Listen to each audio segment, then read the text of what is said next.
Subcutaneous, SC or sub-Q, injections are commonly used in healthcare settings to administer medications like insulin, heparin, and certain vaccines. These injections are given into the layer of fat and tissue just beneath the skin.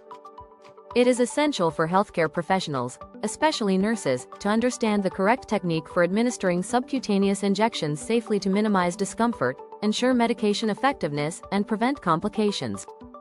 This guide provides comprehensive written content suitable for a YouTube video, covering all aspects of subcutaneous injection administration. Introduction to subcutaneous injections. Subcutaneous injections are used for medications that require slow, sustained absorption. These medications are injected into the adipose tissue found just beneath the dermis. The subcutaneous route is ideal for drugs that are not suitable for oral administration and need steady absorption. Medications commonly administered subcutaneously include insulin, low molecular weight heparin, LMWH, hormones, and certain biologics. This technique is favored for its simplicity and reduced risk of complications compared to intravenous or intramuscular routes. However, incorrect technique can lead to pain, bruising, poor absorption, and localized tissue damage. Anatomy and physiology of subcutaneous tissue. The subcutaneous layer lies between the dermis and the underlying muscles. It is composed mainly of fat and connective tissue, which provides insulation and cushioning for the body. This layer has a relatively poor blood supply compared to muscle tissue, allowing for slower medication absorption. The depth and thickness of this layer vary by age, body mass, and anatomical location. Understanding the anatomy is crucial to ensure correct needle placement and avoid injecting into muscle or dermis. Common subcutaneous injection sites include the abdomen, thighs, upper arms, and buttocks.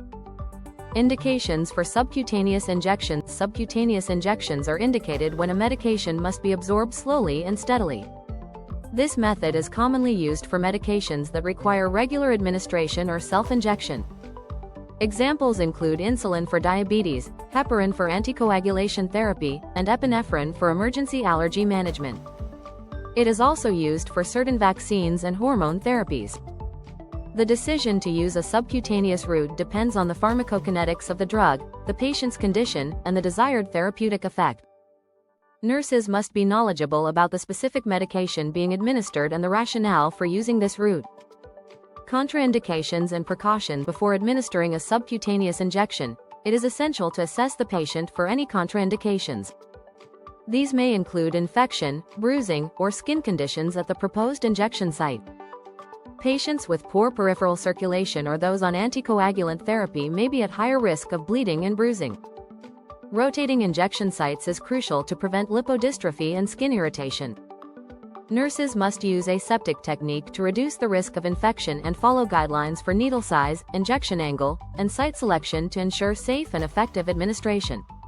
Required equipment and supplies. To administer a subcutaneous injection, the following equipment is typically required: a prescribed medication in a vial or pre-filled syringe, alcohol swabs, a sterile subcutaneous needle, typically 25 to 31 gauge, a syringe. If not using a pre-filled device, gloves, a sharps disposal container, and a bandage if needed. Ensure that all supplies are within reach before beginning the procedure. Check the medication for expiration date, clarity, and correct dosage. Proper preparation and organization of equipment contribute to a smooth and safe procedure.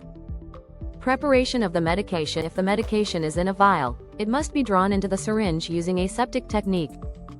First, wash your hands and put on gloves. Clean the rubber stopper of the vial with an alcohol swab.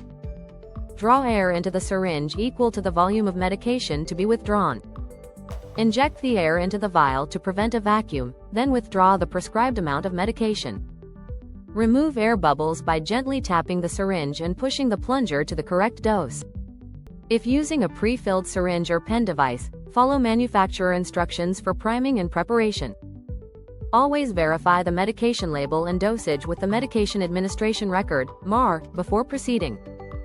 Choosing an injection site. Common sites for subcutaneous injections include the outer area of the upper arms, the abdomen, avoiding a 2-inch radius around the navel, the front and outer areas of the thighs, and the upper buttocks. The choice of site depends on the volume of medication, the frequency of injections, and patient preference. For insulin, the abdomen is often preferred due to consistent absorption. It is important to inspect the skin for lesions, bruising, or signs of infection before choosing a site. Site rotation is essential to prevent lipohypertrophy, which can interfere with medication absorption. Document the site used to ensure proper rotation. Injection technique. After selecting the site, clean the area with an alcohol swab using a circular motion from the center outward. Allow the skin to dry completely to avoid stinging. Using your non-dominant hand, gently pinch the skin to lift the subcutaneous tissue. With your dominant hand, insert the needle at a 45 to 90 degree angle depending on the length of the needle and the amount of adipose tissue.